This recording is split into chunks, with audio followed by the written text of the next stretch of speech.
MCC पारित गर्नु हुँदैन कुनै पनि हालतमा भन्ने पक्षमा हामी छौँ। ओली चाहिँ त्यो पास गर्नुपर्छ भनेको हुनाले ओली झन् बलियो भयो भने त यिनले झन् पास गर्ने भए भन्ने मात्रै हो चिन्ता हाम्रो, अरू केही पनि। एमसीसी त साँच्चै भन्ने हो भने लिम्पियाधुरा कालापानी लिपुलेख त्योभन्दा पनि खतरनाक छ त्यो एमसीसी। अब ओलीको राष्ट्रवाद पनि त्यही कस्तो राष्ट्रवाद हो, अर्ध राष्ट्रवाद जस्तो इन्डियन खेमा छोडिदिए र उनी अमेरिकन खेमामा गए भन्ने समेत आरोप लागेको छ। एमसीसीले नै एउटा कन्डिसन राख्यो, त्यो कन्डिसन के राख्यो भने यो चाहिँ संसदबाट पारित गर्नुपर्छ भन्ने। यहाँ भ्रम के छ भने 2/3बाट भनिन्छ, 2/3 होइन, सिम्पल मेजोरिटी। असार 16 गते चाहिँ डेडलाइन भन्ने त्यति हो त्यो भनाइ। यदि त्यो सम्झौतैमा हुन्थ्यो भने त्यो त खारिज हुनुपर्ने नि यति बेलासम्म। 17 गतेदेखि त खारिज हुनु परिहाल्यो, तर त्यो खारिज भएको छैन र यो यिनीहरूले खारिज गर्दैनन्। किन गर्दैनन् भने यो एमसीसीबाट नेपालमा अमेरिकाले पस्नै पर्ने उसको बाध्यता छ। इन्डिया र चाइनाको वार हुने भयो, त्यस कारण युरोपको शक्ति हामी यता ल्याउने भनिसक्यो। भनेपछि त अब चाइनासँग त उसले जुन न्युमा पनि त्यहाँ कन्फ्रन्टेसन गर्नेमा छ अमेरिका, त्यस कारण त्यसको निम्ति चाहिँ एमसीसीबाट नेपाल पस्नु उसको लागि त धेरै राम्रो कुरा। हामी स्वतन्त्र त छँदै छैनौँ, भारतले त त्यो गरेकै छ।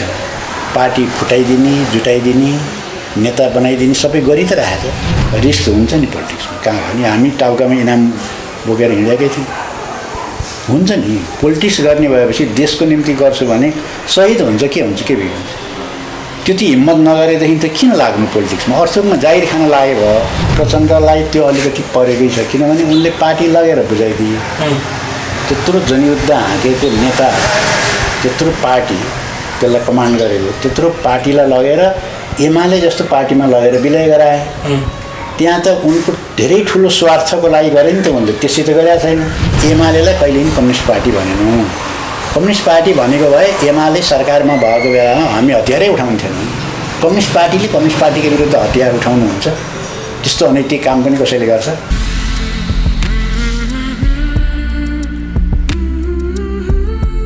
सिबी गजरेल सर, स्वागत छ यहाँलाई pnbkhबर.com मा। धन्यवाद। आराम हुनुहुन्छ सर? यो देशमा देखिएको पछिल्लो राजनीतिक जुन गतिरोध छ यसलाई कसरी हेरिरहनु भएको छ? नेकपाभित्रको जुन शक्ति सङ्घर्षका कुराहरू छन्, अन्तर्विरोधका कुराहरू छन्, जसरी चर्किरहेको छ, यसलाई कुन हिसाबले हेर्नु भएको छ सरजी? अब त्यो चाहिँ त हामीले पहिलेदेखि नै भन्दै आएको कुरा पनि हो। जुन ढङ्गले चाहिँ पूर्व नेकपा एमाले र माओवादी केन्द्रको बिचमा चाहिँ एकता भएको थियो, त्यो चाहिँ सिद्धान्तहीन र राजनीतिक आधारमा भएको थिएन। त्यो खालि के को लागि गरिएको थियो भने जसरी हुन्छ चुनाव जित्ने र सरकार बन्ने, सरकारमा पुग्ने, त्यही उद्देश्यको निम्ति चाहिँ त्यो गरिएको थियो। सरकारमा पुगेर रोटी खानको लागि मात्रै बनेको थियो। त्यहीँबाट चाहिँ अंश भागभन्डा गर्ने र खाने। अहिले के यो भागभन्डा नमिलेर हो? मतलब यो जुन अन्तर्विरोध अहिले चर्किएको छ, यो राजनीतिक भागभन्डा नमिलेर हो कि अब मेरो पालो भनेर हो? अब त्यो सुरु भएको त त्यतैबाट हो नि, मेरो पालो। अब प्रचण्डले भने पहिले उहाँहरूको सहमति भएको रहेछ, आधा समय चाहिँ प्रधानमन्त्री भन्ने सहमति भएको रहेछ। प्रचण्डले त्यो मलाई चाहियो भने ओलीले मानेन, अनि पछाडिबाट फेरि सम्झौता गरे, ल ठिकै छ 5 वर्ष तपाईँ चाहिँ प्रधानमन्त्री बन्नुहोस्, मलाई अध्यक्ष बनाइदिनुहोस् भनेर भने। यो त भागभन्डै त हो। उनीहरूको बिचमा वैचारिक राजनीति चाहिँ के पो अन्तर छ र थोरै पछिल्लो चरणमा आएर चाहिँ के भएको छ भने ओली चाहिँ एमसीसी पास गराउने भनेर लागेका छन्, अरूले चाहिँ अहिले पास गर्नु हुँदैन भनेका छन्। त्यो चाहिँ अन्तर अहिले पछि देखा परेको हो। नत्र भने त उनीहरूको वैचारिक राजनीतिक देशलाई कसरी अगाडि बढाउने यो सबै कुरामा त उनीहरूको के देखिया छ र केही पनि देखिया छैन। अहिले जो चलिरहेको छ त्यो पनि त्यसैसँग सम्बन्धित छ। प्रधानमन्त्री र उस अध्यक्ष दुवैबाट राजीनामा गराएपछि फलानले प्रधानमन्त्री र अध्यक्ष पाउने, त्यही त भइरहेको छ। फेरि प्रचण्ड त प्रधानमन्त्री बन्नको लागि लालायत त देखिँदैनन्। उहाँले त माधव कुमार नेपाल बाँधे गौतमलाई चाहिँ अगाडि सारिरहनु भएको छ। उहाँको इन्ट्रेस्ट अहिले चाहिँ प्रधानमन्त्रीभन्दा पार्टी अध्यक्षतिर गएको छ। त्यसले हिट गर्ला नेकपालाई? अब त्यो त उनीहरूले जान्ने कुरा हो, हामीलाई त त्यो चासोको विषय पनि होइन। किन त्यो एउटा पार्टीले के गर्छन्, के खेल खेल्छन्, किन त्यो राष्ट्र र जनताको पक्षमा भइदिएदेखि हामीले पक्ष र विपक्षीको कुरा हुन्थ्यो, त्यसो भइदियो हुन्थ्यो भन्ने कुरा त्यो केही पनि छैन। को प्रधानमन्त्री हुने को चाहिँ अध्यक्ष बन्ने त्यो अंश भागभण्डाको कुरा छ हैन। त्यसो हुनाले चाहिँ भागभण्डाको लागि एउटा पार्टीमा भएको खिचोलोसँग त त्यति धेरै अन्तर छैन। खास अहिले मैले भनिहालेँ यो एमसीसीको बारेमा चाहिँ अलि हाम्रो चासो चाहिँ त्यहाँनिर छ। एमसीसी पारित गर्नु हुँदैन कुनै पनि हालतमा भन्ने पक्षमा हामी छौँ। ओली चाहिँ त्यो पास गर्नुपर्छ भनेको हुनाले ओली झन् बलियो भयो भने त यिनले झन् पास गर्ने भए भन्ने मात्रै हो चिन्ता हामीलाई, अरू केही पनि भनेपछि ओली सत्तामा रहिरहनु पनि त्यसको लागि घातक भयो। त्यो त भयो नि त। किन भयो भने पहिला एमसीसीबाट नि भयो। किनभने एमसीसी त साँच्चै भन्यो भने लिम्पियाधुरा कालापानी लिपुलेख त्योभन्दा पनि खतरनाक छ त्यो एमसीसी। अब ओलीको राष्ट्रवाद पनि त्यही कस्तो राष्ट्रवाद हो, अर्ध राष्ट्रवाद जस्तो छ।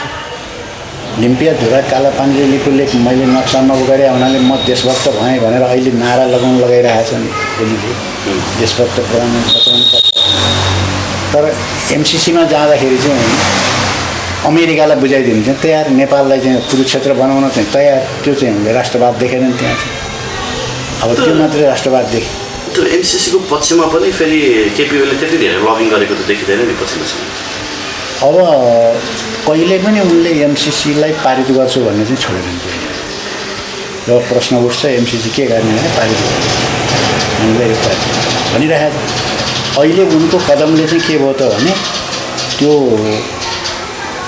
चाहिँ त्यस्तो काकताली परे जस्तो चाहिँ के भयो भने उनले चाहिँ यो उसको सिफारिस गरे, यो अहिलेको सदन चाहिँ खारिज गर्नुपर्छ, अब समाप्त गर्ने सिफारिस राष्ट्रपति कहाँ गरे र यो सदन चाहिँ यो अहिले खारिज भइसकेपछि एमसीसी पारित चाहिँ नहुने रिजल्ट चाहिँ त्यो आयो।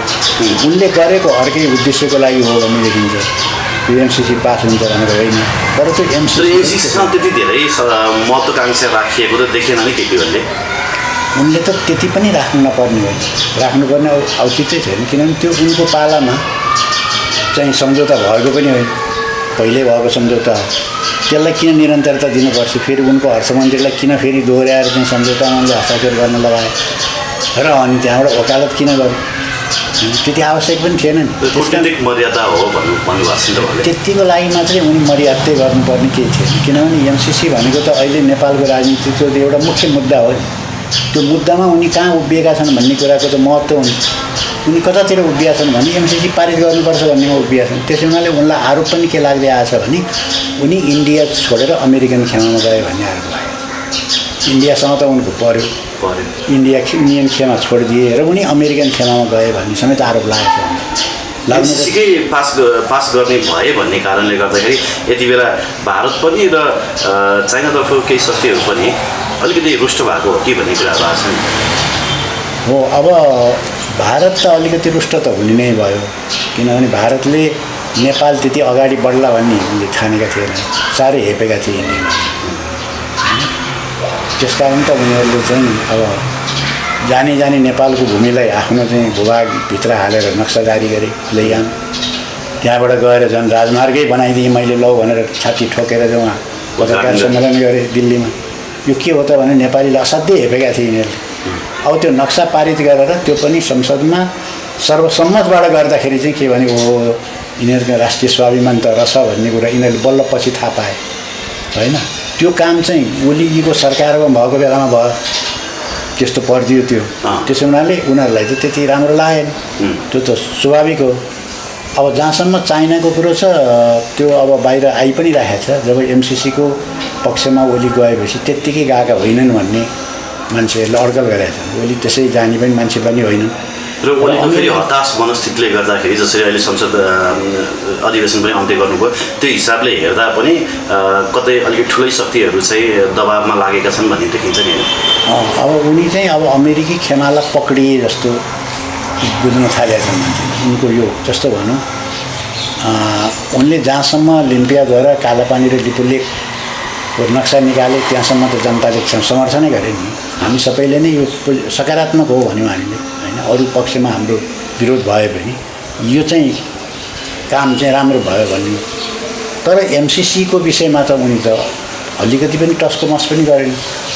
नगरिसकेपछि त अनि के भयो त भने अब चाइनालाई पनि आशंका हुने भयो नि। किनभने चीनलाई घेर्नको निम्ति र चीनमाथि चाहिँ एउटा तिनलाई कन्टेन गर्नको निम्ति चाहिँ एमसिसी ल्याइराखेको छ त्यो कुरा उनलाई थाहा छ राम्रैसँग हैन। त्यसै कारण चाहिँ इन्डो पेसिफिक स्ट्र्याटेजी बनाएकै त्यसैको लागि हो। अनि त्यो गरेपछि त चीनले त त्यसलाई नराम्रो मान्ने त भइहाल्यो। अमेरिकी खेमामा गएछ भन्ने कुरा चीनले पनि बुझ्ने कुरा भयो। तर फेरि आइपिएस ले आफ्नो जुन वार्षिक प्रतिवेदन छ वार्षिक प्रतिवेदनमा त नेपालमा पनि हाम्रो गतिविधि भइरहेको छ भनेर आइपिएस स्ट्र्याटेजी रिपोर्ट 2019 मा नेपाललाई उल्लेख गरेर नेपालमा भएका गतिविधिहरूको फोटो समेत पनि हालेको छ नि। त्यो त उनीहरूले सम्झौता त पहिल्यै गरेको नि। यहाँ त यस्तो नि छ, यहाँ सहमति नै भएको छैन। यो त कस्तो परेर यो अहिले समस्या उत्पन्न भएको रोकिएको कहाँनिर हो भने त्यो यदि त्यो सरकार र चाहिँ एमसिसीको बिचमा सहमति भएर टुङ्गिने विषय थियो भने यो नेपाली जनताले थाहा पनि पाउँदैन रहेछ। ज्ञानेन्द्र बहादुर गएर भित्र सही गरेर आए, त्यो त्यति बाहिर सार्वजनिक पनि भएन। पछिल्लो चरणमा गएर चाहिँ यिनी खतिवडाले गएर फेरि सही गरे, सरकारका तर्फबाट चाहिँ उनीहरूले सही गरे, बाहिर सार्वजनिक नभएपछि त हामीले थाहा पाउने कुरा भएन बाहिरकाले। तर भयो के त भने एमसिसीले नै एउटा कन्डिसन राख्यो। त्यो कन्डिसन के राख्यो भने यो चाहिँ संसदबाट पारित गर्नुपर्छ भन्ने। यहाँ भ्रम के छ भने 2/3बाट भनिन्छ, 2/3 होइन, सिम्पल मेजोरिटी त्यसबाट पारित गर्नुपर्छ भनेर कन्डिसन किन राख्यो उनले भन्दाखेरि यो त राष्ट्रघाती खालको भएको हुनाले भोलि कुनै न कुनै दिन त यो एक्सपोज हुन्छ। एउटा सरकारले गरेको सम्झौता त अर्को सरकार आएपछि खारिज गर्न नि सक्छ। त्यसो हुनाले सरकारसँग मात्रै सीमित नगरौँ, यही मौकामा चाहिँ सदन यो संसदबाटै पारित गरेपछि त सितिमिति उल्टिने कुरा भएन भनेर उनले त्यो गर्यो। संसदमा लाने भइसकेपछि त अनि हामीले पनि थाहा पाउने कुरा, सबैले थाहा पाए, किनभने संसदमा त गुपचुप पास गर्न मिलेन।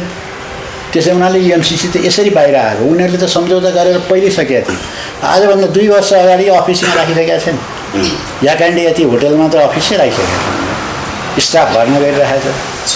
ऊ त्यहाँबाट नक्सा बनाएर कहाँबाट चाहिँ त्यो प्रसारण लाइन कहाँ लाने भन्ने उनीहरूले सोचाइसकेका छ। मुआवजा पनि दिन थालेको छ। मुआवजा दिन थालेको छ। मुआवजा कहाँको लिएको छ लैजानु छ। के अरे उहाँ अझ हाम्रो चाहिँ उसले त ऊर्जा मन्त्रीले भनेको त के हो भने हामी चाहिँ बङ्गलादेशसँग बिजुली बेच्नको निम्ति हामीलाई प्रसारण लाइन चाहिन्थ्यो, त्यस हुनाले यो प्रसारण लाइन यताबाट बन्ने हो भनेर भनेको थियो। विचित्रको कुरा हेर्नुहोस् न, आफूदेखि बाहेक अरूलाई त बेकुबी मात्रै खान्छ नि क्या। यताबाट लगेर लप्सी फेदीबाट लगेर म हेटौँडाको रातमाटातिर लाने लाइन त्यहाँसम्म ठिकै। अब बङ्गलादेश र बिजुली बेच्नु त काकडभित्रतिर लानुपर्छ। अब लाइन कतातिर जान्छन्, तनहुँमा लाग्ने रे, अनि त्यहाँबाट गएर गोरखपुरमा जोड्ने रे। हेर्नुहोस्, बेच्ने बिजुली उहाँ बङ्गलादेशलाई भन्छन्, रातमाटाबाट सोझ्याएर उतातिर लैजान्छन्। यो सब चाहिँ यो के गरेको चाहिँ ढाँटछल गरेर जसरी पनि एमसिसी सम्झौता कायम गर्ने यिनीहरूले राखे। तर अहिले चाहिँ के भयो त भने यो कागताली पर्यो। यो भित्र पनि अन्तर्विरोध चर्किन, ओलीजीलाई चाहिँ यो सदनमा यो गर्नको निम्ति अब यो अहिले सदन रोक्नु आवश्यक देखियो उहाँलाई, किनभने अहिले ऊ भइरहेको छ। अहिले यहाँ अन्तर्विरोध भइरहेको अवस्थामा चाहिँ के भने अब यदि सदनै कायम रह्यो भने त अविश्वासको प्रस्ताव ल्याइदियो भने त बर्बाद हुन्छ भन्ने पर्यो उहाँलाई भन्ने छ होइन। त्यसो हुनाले उहाँलाई त्यो सदन खारिज गर्नु पर्यो। सदन खारिज हुँदाखेरि यो चाहिँ सेसनमा अब एमसिसी पारित हुन्छ। तर एमसिसीको हदम्याद त असार 16 गतेबाट गुज्रिसक्यो। एमसिसीले के गर्दा रिकन्सिडर गर्ला यसलाई अझै लम्ब्याउनको लागि मङ्सिरसम्म त सदन अन्त्य भइसक्यो। अब एमसिसीको के छ भने नि यो यति तारिखमा गर्नुपर्छ भन्ने कुनै सम्झौतामा उल्लेख भएको छैन। सम्झौतामा कुनै सम्झौतामा छैन होइन। हामीले सम्झौता नि हेऱ्यौँ नि, त्यो त अब गुगलमै आएको छ। सम्झौतामा पनि छैन त्यो। सम्झौतामा नभएको कुरालाई चाहिँ उनीहरूले के गरेका छन् भने त्यहाँको सरकारले भनेको हो। यहाँको सरकारले ल अब यो लास्ट डेट चाहिँ तपाईँहरूलाई, किनभने यो पहिल्यै हुनुपर्थ्यो, लिङ्गरिङ हुँदै गयो। अब लास्ट डेट त्यो डेडलाइन हो है, त्यो चाहिँ असार 16 गते चाहिँ डेडलाइन भन्ने त्यति हो त्यो भनाइ। यदि त्यो सम्झौतैमा हुन्थ्यो भने त्यो त खारिज हुनुपर्ने नि यति बेला चाहिँ 17 गतेदेखि त खारिज हुनु परिहाल्यो। तर त्यो खारिज भएको छैन र यो यिनीहरूले खारिज गर्दैनन्। किन गर्दैनन् भने यो एमसिसीबाट नेपालमा अमेरिकाले पस्नै पर्ने उसको बाध्यता छ। त्यस्तो आवश्यकता छ क्या। एमसिसीबाट अमेरिका नेपाल नपसे पनि अरू बाटोहरू पनि उसले अप्नाइसकेको छ भन्ने रिपोर्टहरू पनि बाहिर आइरहेको छ नि। अब त्यो चाहिँ के हुन्छ भने त्यो उनीहरूले गरेको कुराहरू चाहिँ इल्लिगल हुन्छ। हुन त युएसएआइडीबाट पनि त धेरै 50-60 वर्षदेखि त दिइरहेको छ नि एडहरू त, अमेरिकनहरू आइरहेका छन् होइन। पिस कोरहरू भोलिन्टियरहरूले कति वर्ष काम गरे, त्यो त भयो। अब त्योभन्दा बढ्ता काम गर्नको निम्ति चाहिँ जति उनीहरूले काम गर्छन् त्यो इल्लिगल हो। त्यो इल्लिगल तरिकाले त धेरै गर्न सकिँदैन।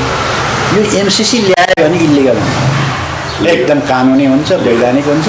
उनीहरू त्यो ढङ्गले अब काम गर्न चाहन्छन् नेपालमा। पहिले त्यति भए पनि उनलाई काफी थियो, तर अहिले चीनसँग उनीहरूको चाहिँ जस्तो व्यापार युद्ध भनेर त घोषणै गरिसक्यो। यो अब अहिले चाहिँ हङकङको विषयलाई लिएर त अब अमेरिकाले कानुनै पास गरिसक्यो होइन। भनिसकेपछि त उनीहरूको सङ्घर्ष बढ्दैछ। जस्तो अब चाइना र इन्डियाको चाहिँ अब जब त्यहाँ झडप भयो लद्दाखमा, झडप हुने भएपछि उसले पेम्पोले चाहिँ के भन्यो भनेदेखि ल अब यहाँ चाहिँ झडप भयो, इन्डिया र चाइनाको वार हुने भयो, त्यस कारण युरोपको शक्ति हामी अब यता ल्याउने भनिसक्यो। भनेपछि त अब चाइनासँग त उसले जुन न्युमा पनि त्यहाँ कन्फ्रन्टेसन गर्नेमा छ अमेरिका, त्यस कारण त्यसको निम्ति चाहिँ एमसिसीबाट नेपाल पस्नु उसको लागि त धेरै राम्रो कुरा। अब अमेरिकाको त्यत्रो ठुलो इन्ट्रेस्ट हुन्थ्यो भने अथवा सिआईको त्यत्रो ठुलो साथ हुन्थ्यो भने यति बेला प्रधानमन्त्री केपी शर्मा ओलीलाई हटाउनको लागि भारतीय लबिङ त्यसरी लाग्थ्यो होला त।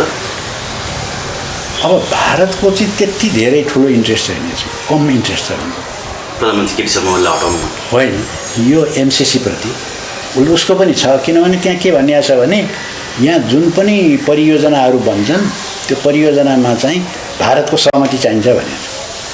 त्यसमा भारतलाई पनि जोडेको छ एमसिसीमा, नेपालको एमसिसीमा त्यो चाहिँ छ भारतको। तर त्यसलाई त्यति धेरै महत्त्व दिएको छैन भारतले, त्यति धेरै महत्त्व चाहिँ दिएको। भारत चाहँदैन नेपालमा एमसिसी लागू होस् होइन, उसलाई त्यति इन्ट्रेस्ट छैन, किन धेरै फाइदा हुनेवाला छैन। त्यस कारण किन इन्ट्रेस्ट लिएर नि हामीलाई एमसिसी चाहिन्छ भनेर पो किन भन्ने, चाहिँदैन के हाम्रो अमेरिकालाई किन चिडाउने। भारतको चाहिँ त्यस्तो देखिन्छ। त्यस हुनाले अहिले चाहिँ भारत यो बेलामा माने यो विषयमा त्यति चाहिँ इन्ट्रेस्टेड छैन होइन। यसै कारणले गर्दाखेरि चाहिँ उनलाई हटाउने नहटाउने भन्ने चाहिँ डिसिजन भारतले गर्दैन एमसिसीका आधारमा। त्यही भएर अहिले चाहिँ त्यस्तो भयो। जसरी केपी ओलीको राजीनामा मागिएको छ नि अहिले पछिल्लो समय, अब थुप्रै शीर्षस्थ नेताहरू सबै मिलेर केपी ओलीलाई अग्लोमा पारेर राजीनामा मागिएको छ, यो देशको हितमा छ जस्तो लाग्छ तपाईँलाई? अब यो मैले भनिहालेँ नि, यो हाम्रो देशको हितमा छ छैन भन्ने कुरा चाहिँ त्यो यदि दुईटा ग्रुपहरूमा चाहिँ राजनीतिक विषयमा फरक परेको भए यो पक्ष चाहिँ राष्ट्रको पक्ष, यो चाहिँ लाइन राष्ट्रको पक्षमा छ, जनताको पक्षमा छ, यो छैन भन्नुहुन्थ्यो। एउटै छ, दुवै राष्ट्रघाती को बढी राष्ट्रघाती भन्ने कुरा मात्रै हो। अब त्यति कुरा मात्रै हो। केही पनि अहिले एमसिसी आएर त्यो कुरा भयो। एमसिसी नभए त केही पनि अन्तरै थिएन। त्यस कारण एउटा पार्टीको कुन चाहिँ मान्छे आएर चाहिँ त्यहाँ शासन गर्छ भन्ने कुराले चाहिँ त्यो जनतालाई अरूहरूलाई धेरै चासो किन गर्छ। आखिर काम गर्ने त्यही हो, त्यही योजनामा गएर काम गर्ने। त्यसो केपी ओलीको सट्टामा प्रचण्ड, माधव कुमार नेपाल अथवा वामदेव गौतम त आउने बाटो त छैन, त्यो पनि बाटो बनाउलान् भन्ने पनि आशंका गरेका छन् होइन। उनीहरू आयो भने चाहिँ केपी ओलीभन्दा बेटर काम गर्छन् देशको पक्षमा। होइन, त्यो मैले त्यो गर्छन् भन्ने नि त के फरक परेर अरूलाई, हामीलाई अथवा जनतालाई केही हुनेवाला छैन, केही पनि हुनेवाला छैन। खालि त्यही एउटा एमसिसीको विषय मात्रै हाम्रो। मेरो मनमा प्रश्न चाहिँ कहाँ उब्जिन्छ भने नि, जसरी प्रधानमन्त्रीले पनि बोलिसक्नु भयो आम सञ्चार माध्यममा, मलाई भारतले हटाउन चाह्यो भनेर। यदि भारतले नेपालको राजनीतिमा उसले चाहेको बखतमा प्रधानमन्त्री फेर्न सक्छ होइन, चाहेको मान्छे प्रधानमन्त्रीको पदमा ल्याउन सक्छ भने त हामी नेपालीहरू स्वतन्त्र चाहिँ कहिले रहेछौँ त? त्यो त हामी स्वतन्त्र त छँदै छैनौँ। भारतले त त्यो गर्ने गरेकै छ। पार्टी फुटाइदिने, जुटाइदिने, नेता बनाइदिने सबै गरि त राखेको छ होइन। अनि ओलीले चाहिँ यतिखेर भन्नुको चाहिँ त्यो नभन्नु चाहिँ राम्रो थियो। प्रधानमन्त्री भइसक्यो, नभन्नु चाहिँ राम्रो थिएन। किनभने एउटा देशको प्रधानमन्त्री हो नि, एउटा देशको प्रधानमन्त्री त्यही रहेछ नि त। फेरि अर्कोले हटाइदिने भयो मलाई भनेर होटेलमा पैसाको पोको बोकेर आएर अहिले मिटिङ चलिरहेछ भन्छन्। कता झम्सीखेलमा पनि मिटिङ चलिरहेछ, शङ्कर होटेलमा पनि मिटिङ चलिरहेछ भन्छन्। होइन, उनलाई त्यो इन्फर्मेसन चाहिँ पक्का हुन्छ प्रधानमन्त्री भए। त्यो जम्मै छापामारी गरेर ल्याउने नि त्यो पैसा।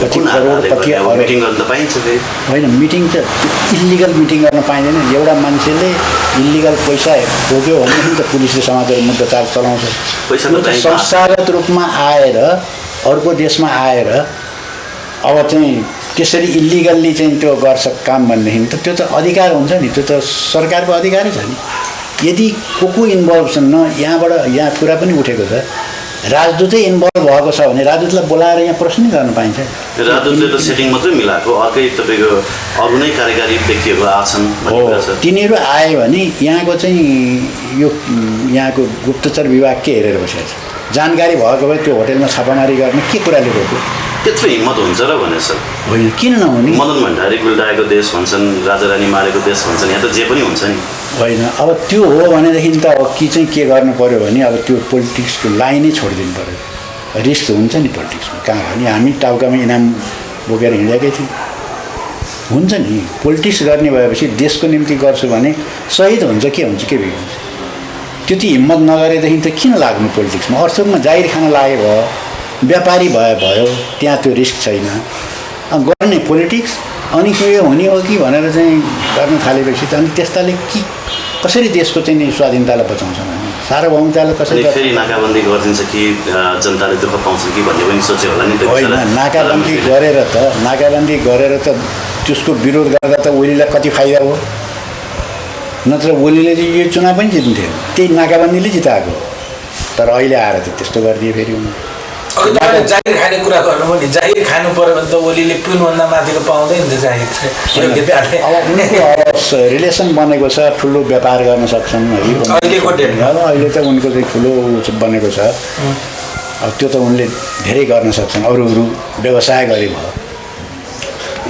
मैले सुनेको नि सर पछिल्लो समय चाहिँ प्रचण्ड ओलीको प्रतापको कारणले असाध्यै पीडामा छन् भन्ने कुरा सुनेको छु कस्तो लाग्छ तपाईँलाई खोइ म पनि चर्चा त त्यस्तै सुन्छु किनभने प्रचण्डलाई त्यो अलिकति परेकै छ किनभने उनले पार्टी लगेर बुझाइदिए त्यत्रो जनयुद्ध हाँकेको नेता त्यत्रो पार्टी त्यसलाई कमान्ड गरेको त्यत्रो पार्टीलाई लगेर एमाले जस्तो पार्टीमा लगेर विलय गराए त्यहाँ त उनको धेरै ठुलो स्वार्थको लागि गरे नि त उनले त्यसै त गरेका छैन तर पाउने बेलामा चाहिँ के पाए त भन्दाखेरि त्यो एउटा सांसद बाहेक अरू केही पनि छैन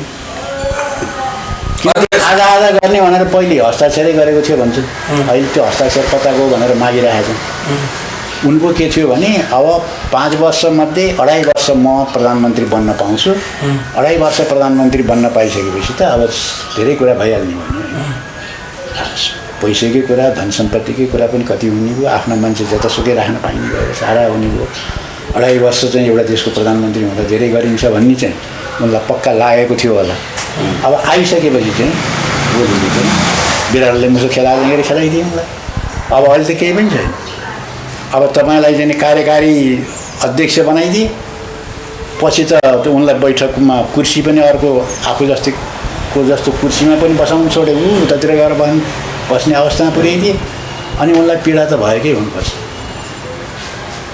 तपाईँहरूसँग पछिल्लो समय कुराकानी हुन्छ तपाईँ उहाँ नभेटेको कति हो मैले भयो होला 1.5-2 वर्षै भयो होला प्रत्यक्ष भेटघाट नभएको टेलिफोनिक वार्ता त्यो हामीसँग प्रसङ्ग चल्दैन अब कि उनी प्रधानमन्त्री भएको भए यसो डेलिगेसन जाँदा गर्दा भेट हुन्थ्यो अब उनी प्रधानमन्त्री त्यही त तपाईँ त उहाँको पुरानो गुरु होइन उहाँभन्दा सिनियर मान्छे तपाईँसँग सरसल्लाह हुँदैन राजनीतिक त्यति व्यवसायिक भइसकेर प्रचण्ड होइन हामीसँग त हुने कुरो भएन पार्टी फुटिसकेपछि अब कसरी उनीसँग सल्लाह हामीसँग सल्लाह के न हामी उनीसँग गर्छौँ न उनी अर्कै कित्तामा गइसक्यो नि त उनले पार्टीलाई लगेर चाहिँ एमालेमा विलय गराइसके अब उनले हामीसँग के सल्लाह लिने हामीले उनीसँग के सल्लाह लिने अहिले पनि कम्युनिस्ट नै हो नि त प्रचण्ड होइन जुन बेला एमालेसँग उनीहरूले विलय गराए त्यसपछि नै हामीले के भन्यौँ भने यो अब कम्युनिस्ट पार्टी रहेन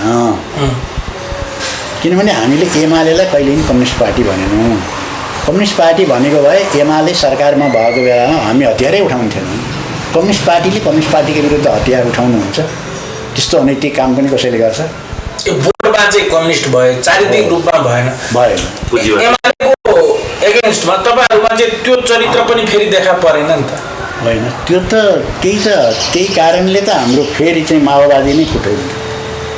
एक थरी मान्छे चाहिँ एमालेतिरै जान तिरै लसी त्यतैतिर गएर फाइदा त्यतै देखे उनीहरूले।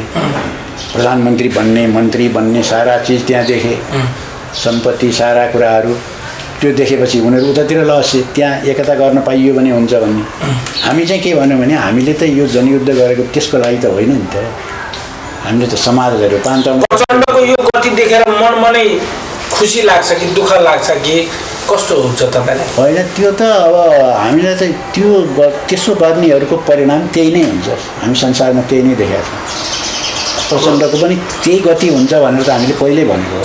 अब प्रचण्डले पार्टी फुटाउला नि त। त्यसो भए उहाँको त विगतको हिस्ट्री हेर्दा पनि अलिकति विखण्डनकारी हिस्ट्री नै छ भन्छन् धेरै जस्तो व्यक्तिहरू। अब उनीहरूको के छ भने अब अहिले आजै भन्न चाहिँ सकिँदैन, फुट्ने सम्भावना चाहिँ प्रबल छ। किनभने ओली दुइटैबाट त के एउटाबाट पनि राजीनामा दिन्नै भनिरहेको छ। उनीहरू दुइटैबाट राजीनामा दियो, त्यहाँ मिलेकै छैन। हुन त अहिले उनीहरूको बैठक चलिरहेको छ होइन, के भयो अब लेनदेन चाहिँ चलेर त्यहाँ भित्रभित्र मिल्न नि सक्यो। यो साम्य कसरी होला जस्तो लाग्छ सर, यो अन्तर्विरोध? अब यो के छ भने यो साम्य हुने चाहिँ कहाँनिर छ भने दुइटैको एउटा स्वार्थ चाहिँ मिल्छ। त्यो स्वार्थ के छ भने हामी फुट्यौँ भने अब सत्तामा अहिले सरकारमा हामी पुग्दैनौँ भन्ने चाहिँ दुइटैलाई लाग्छ। भनिसकेँ नि त्यसका युवा नेता भन्नेहरूकै मैले पढ्दैछु अघि भर्खर। हामी चाहिँ त्यो कतिजनाले चाहिँ 13 जना कि कतिलाई चाहिँ त्यहाँ पनि गरे अरे। अर्काले के भनेको थियो भने एकजनाले हामी अब एउटै डुङ्गामा सवार छौँ, पल्टियो भने हामी सबै डुब्छौँ, त्यसकारण अब यो पल्टिने काम गर्नु हुँदैन, अब जस्तो भए पनि ती बस्नुपर्छ भन्ने चाहिँ। किनभने स्वार्थको लागि यो एकता भएको हो। त्यो स्वार्थमा आघात पर्ने हदसम्म उनीहरू जाँदैनन्। झगडा गर्ने, ऊ गर्ने, त्यसलाई धम्की दिने, सबै गर्ने, तर मिल्ने। किनभने विकल्प छैन। यता लफडा सुरु भयो भने उता काङ्ग्रेसले फेरि खाइदिन्छ, यिनीहरू दुईटै भाग खाइदिन्छ। अर्को अब फेरि सरकारमा जान सक्ने सम्भावना छैन। दुईवटा पार्टी फुटेपछि त जनताले पनि यिनलाई भोट हाल्दैन। एकपल्ट त झुकिहाल्यो, कतिचोटि झुकिनु। त्यस कारण चाहिँ केपीओले के जानै प्रचण्डलाई यसरी बारम्बार पेलिरहेको हो त? होइन, उनको त त्यही हो। उनको स्वभाव चाहिँ पहिले पनि त उनले एकपल्ट चाहिँ सरकारमा हुँदाखेरि धेरै गाह्रोसँग गरेको नि। तिनीहरूको पहिले नै परेको हो नि त। ओली र उसको प्रचण्डको पहिले चाहिँ परेर उनलाई नदिएपछि अनि उनी काङ्ग्रेसतिर मिल्या हुन्। उनी काङ्ग्रेससँग एलायन्स गरेका हुन् र चाहिँ चुनाव उहाँ चाहिँ भरतपुरमा आफ्नो छोरीलाई काङ्ग्रेससँग मिलेर जिताएका हुन्। उनी त काङ्ग्रेससँग मिलिसकेका थिए। त्यो ओलीले चाहिँ उनलाई चाहिँ गरेको सम्झौता लागु गरेनन् भनेर भनिसकेपछि त ओली त त्यो छोड्दैनन्। उनी पनि पाएको पद त्यतिखेरको सम्झौता चाहिँ के थियो सर? होइन, पालो गर्ने भन्ने ओलीले सकिएपछि प्रचण्डलाई दिनुपर्छ भन्ने सम्झौता थियो भन्ने भनिन्छ उनीहरूले भनेको कुरा होइन। तर ओलीले छोडेन। तत्कालीन अवस्थामा चिनिया राष्ट्रपतिको भ्रमण हुन आँटेको थियो, त्यो क्रेडिट ओलीले नपाउन् भनेर त्यो उहाँको सरकार ढालियो भनेर भन्ने पनि छ। होइन, त्यो चाहिँ मुख्य चाहिँ ढलेको चाहिँ ओलीले चाहिँ प्रचण्डलाई नदिएर हो होइन। त्यहाँबाट उनी काङ्ग्रेसतिर गएका हुन् प्रचण्ड। अब अहिले पछिल्लो चरणमा पनि के भएको छ भने ल ठिकै छ, तपाईँहरू आधा गरौँला, 2.5 वर्ष तपाईँ, 2.5 वर्ष पहिले म गर्छु, त्यसपछि तपाईँ भने तर दिएन। यो जुन राजनीतिक खिचातानीले देशको लागि त अवश्य पनि हित गर्दैन। अब देशको जनताको पक्षमा चाहिँ यस्तो भइदिए चाहिँ अलिकति भए पनि बेटर हुन्थ्यो भन्ने तपाईँको विचारमा चाहिँ के लाग्छ सर? अब यो घटनाक्रमहरूले चाहिँ अब यो 2/3 बहुमत ल्याएको सरकारले सम्म यस्तो गर्यो। 2/3 बहुमत दिँदा पनि हुँदो रहेछ नि त। 2/3 त फाप्दै रहन्छ नेपाली, हुँदो रहन्छ, फाप्दो रहन्छ अथवा हुँदो रहन्छ। त्यसो हुनाले अब एउटा कुरो जनताले सोच्न चाहिँ पर्ने बाध्यता चाहिँ के खडा भयो भने अब यो प्रश्न उठ्न थालेको छ। यो केवल ओली र प्रचण्डको चाहिँ कुरा मात्रै हो कि यो व्यवस्थै त्यस्तो भएर यस्तो यो व्यवस्थाको दोष हो कि यो लोकतान्त्रिक गणतन्त्र भन्ने व्यवस्थै चाहिँ यस्तो खालको भएको हुनाले 2/3 ल्याउँदा पनि चाहिँ यस्तो यो हालत हुने देशको भनेपछि त्यहाँभन्दा बढ्ता त यो व्यवस्था यो त केही पनि छैन नि। त्यहाँभन्दा माथि केही कुरै छैन। 2/3 भन्दा माथि संसदीय व्यवस्थामा के हुन्छ भने त्यति हुँदाखेरि पनि यो हालत छ देशको। यद्यपि त्यो 2/3 को सहभागिता पर्सेन्टेज चाहिँ 25% हो।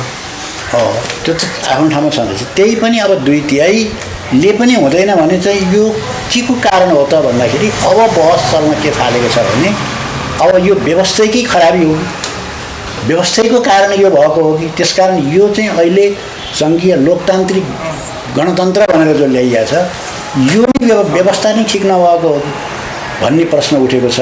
र हामी चाहिँ के भन्छौँ भने यो व्यवस्था नै परिवर्तन गर्नुपर्छ। यो व्यवस्था हुँदासम्म यस्तै यस्तै ठ्याक्कै यही नहोला तर यस्तै यस्तै हुने हो, यहाँभन्दा अगाडि बढ्ला समाज भन्ने। त्यसो भए जसरी सडकमा अहिले राजा आऊ देश बचाऊ भनेर उफ्रिरहेका छन् अब फेरि पनि पुरानै राज संस्था बिर्ताउनु पर्ने भयो? होइन, त्यो त झन् पछाडि भइगयो। योभन्दा अगाडि अग्रगामी परिवर्तनले पो अगाडि बढाउँछ त झन् पछाडि परिवर्तन के हुन सक्छ सर? अग्रगामी त कार्यकारी राष्ट्रपति हो, हामीले कार्यकारी राष्ट्रपति भनेको पनि त्यही सङ्घीय लोकतान्त्रिक गणतन्त्रभित्रकै राष्ट्रपति भएर पनि केही हुँदैन। अब हुनुपर्ने चाहिँ के हो भने हामीले चाहिँ जनगणतन्त्र चाहिन्छ भनेर हामी त्यसैले भनिरहेको जनवादी गणतन्त्र। जनयुद्ध लडेको पनि त्यसैको लागि हो होइन। त्यो एजेन्डा प्रचण्डले छाडिदिए, त्यो एजेन्डा छाडेर उनी सङ्घीय लोकतान्त्रिक गणतन्त्रतिर गए। हामी चाहिँ अहिले पनि के भन्छौँ भने लोकतान्त्रिक गणतन्त्रले गर्ने यही जनवादी गणतन्त्र चिन छ।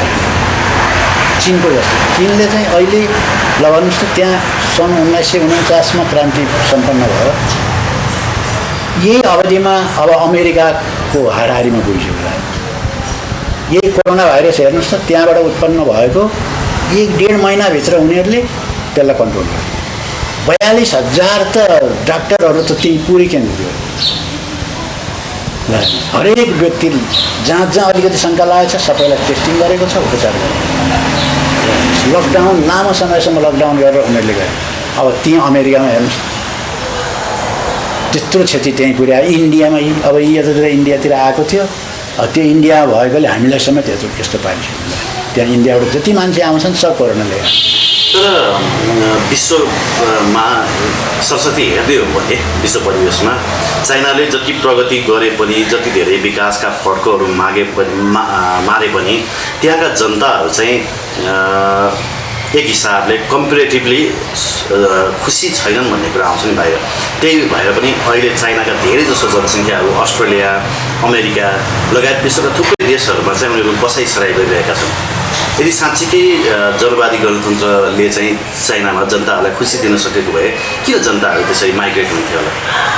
अहिले जो अरू देशमा चाइनिजहरू छन् ती आज माइग्रेट भएको होइन, आज पनि दिनदिनै भइरहेका छन्। अब त्यहाँ केही मान्छेहरू जान्छन्। जस्तो अहिले पछिल्लो उदाहरण हङकङमा चाहिँ यहाँ अहिले बेलायतको चाहिँ सरकारले घोषणा गरिसक्यो, यदि हङकङमा भएका मानिसहरू यहाँ बेलायतमा आउन चाहन्छन् भने 30 लाखलाई हामी यहाँ व्यवस्था गर्छौँ। तपाईँहरू चाहिँ 5 वर्षपछि यहाँको नागरिकता लिनको निम्ति तपाईँहरू कानुनी रूपले चाहिँ अधिकार पाउनुहुन्छ भनेर 30 लाखलाई आह्वान गरिसक्यो। तर मान्छे कोही फर्म भरेको छैन, हामी जान्छौँ भनेर। हङकङ त फेरि चाइनाभन्दा फरक छ नि त? होइन, हङकङको सिस्टमै फरक छ। होइन, उनीहरूले त झन् गर्नुपर्ने हो।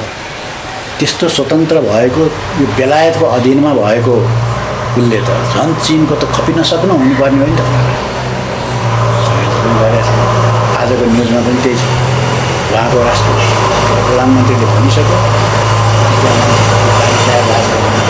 त्यस कारण होला कतिपय मान्छेहरूमा अब त्यो चाहिँ सबै मान्छेको एउटै हुन्छ भन्ने कुरा नि होइन। कतिपय मान्छेलाई चाहिँ त्यहाँ चित्त नबुझेको पनि होला, हुनसक्ला, त्यो बेग्लै कुरा हो। तर त्यो गौण पक्ष हो। मुख्य कुरा के हो त भने संसारकै एउटा त्यस्तो चाहिँ नि शक्ति अब राष्ट्र पनि भयो र अब पहिलो 2030मा गएर त के भने पहिलो चाहिँ चिनै हुन्छ आर्थिक के भनिसक्यो सम्पन्नतामा, आर्थिक सम्पन्नतामा अमेरिकालाई उछिन्छ। अमेरिका त तेस्रोमा आउनु बेर छैन भन्ने भनिसकेपछि त्यत्रो चाहिँ गरिराखेको छ भने अब त्यहाँका जनताले चाहिँ अब यहाँ चाहिँ नभएर राम्रो चाहिँ अन्त देखेको भए त एउटा कुरा, त्योभन्दा राम्रो त अन्त कतै देख्ने कुरा भएन। त्यसो हुनाले अहिले तुलनात्मक किसिमले खास गरेर हाम्रो जस्तो अल्प विकसित देशको निम्ति चाहिँ त्यो जनगणतन्त्र नै राम्रो कुरा हो। हस् सर, महत्त्वपूर्ण संवादका लागि अनि तपाईँको समयको लागि धन्यवाद दिन चाहन्छु। धन्यवाद।